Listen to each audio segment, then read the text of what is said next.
হ্যাঁ, আপনি বলছিলেন এই মিটিংয়ে নাকি আসতেই হবে। হ্যাঁ, আপনাকে প্যারেন্টস টিচার মিটিংয়ে আসতেই হবে। ঠিক আছে, আমি এখন এসেছি। কি রিপোর্ট আছে বলুন। দেখুন, রিপোর্ট একদম ভালো নেই ওর, শুধু পাসিং মার্কস এসেছে। আর এত কম মার্কস এলো কেন? ঘরে গিয়ে পড়ায় ধ্যান দেয় না নাকি? বাচ্চার উপর একটু ধ্যান দিন। এত বড় স্কুলে অ্যাডমিশন তো করিয়েছেন, বাচ্চার উপর তো একটু সময় দিতে হবে। বা আপনারা যদি বাচ্চাদেরকে সময় দিতে না পারেন তাহলে একটা ভালো টিউটর রেখে দিন। দেখুন ম্যাম, আমি আর হাজব্যান্ড দুজনেই ওয়ার্কিং, সময়ের অভাবে আমরা না পড়াতে পারি না। আর দেখুন না, আজকেই দেখুন হাজব্যান্ডের টাইমের অভাবে আসতেই পারলো না, আমি হাফ ডে কোনো মতে ছুটি নিয়ে এসেছি। দেখুন, জবের জন্য বাচ্চাকে ভুলে যাবেন না, বাচ্চাকে একটু সময় দিন। আর আপনারা যদি বাচ্চাকে সময় দিতে নাই পারেন তাহলে একজন ভালো টিচারকে হোম টিউটর রেখে দিন।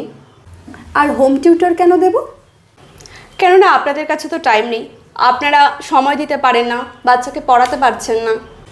আচ্ছা বাবা, তুমি একটু বাইরে যাও তো, আমি একটু ম্যামের সাথে কথা বলে নিই। আচ্ছা, যদি হোম টিউটরই পড়াতে হয় তাহলে আপনাদের স্কুলে অ্যাডমিশন করিয়েছিলাম কেন? মানে কি বলতে চাইছেন? মানেটা এই যে আমার ছেলে সকাল 8টা থেকে 3টে পর্যন্ত আপনার স্কুলে থেকে পুরো 7 ঘন্টা, বাকি সময় ঘরে এসে একটু ফ্রেশ হয়, হোমওয়ার্ক করে, একটু একটু খেলাধুলাও করে নেয়, তারপরে খাওয়া দাওয়া আছে। আর সময় পাবে কোথায়? রেস্টেরও তো প্রয়োজন আছে। আপনার স্কুলে 7টা ঘন্টা থেকেও আমার বাচ্চা এত ভালো মার্কস আনতে পারেনি, আর আমি যদি ঘরে 1 ঘন্টা কিংবা আমার হোম টিউটর এসে যদি 1 ঘন্টা পড়িয়ে দেয় তাহলে আমার বাচ্চা টপ করে যাবে? দেখুন, মানে আমি ওটা বলতে চাইনি। আপনি যে বোঝাতে চাইছেন আমি সবটাই বুঝতে পারছি। জবের জন্য বাচ্চাকে ভুলে যাবেন না মানেটা কি?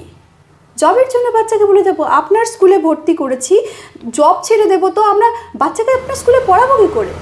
বছরে লাখ লাখ টাকা আপনার স্কুলে দেওয়া হয়, আমি আর হাজব্যান্ড জব ছেড়ে দেবো তো আপনার স্কুলে ফিস দেবো কী করে?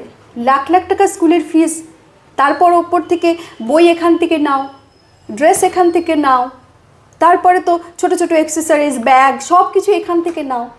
এগুলো এত কস্টলি, এগুলো দেবো কোত্থেকে আমরা? আমি আমার হাজব্যান্ড দুজনে মিলে জব করি যাতে আপনার স্কুলে ভালো করে ছেলেকে পড়াতে পারি। সোসাইটিও আছে। এখনকার সমাজ কি, ও আপনার বাচ্চা ওই স্কুলে পড়ে না তাহলে সাকসেসফুল হতে পারবে না, আপনি না ওই স্কুলে ভর্তি করে দিন, আপনার বাচ্চা বড় হয়ে কিছু হবেই। এই চক্করে ফাঁসে কে?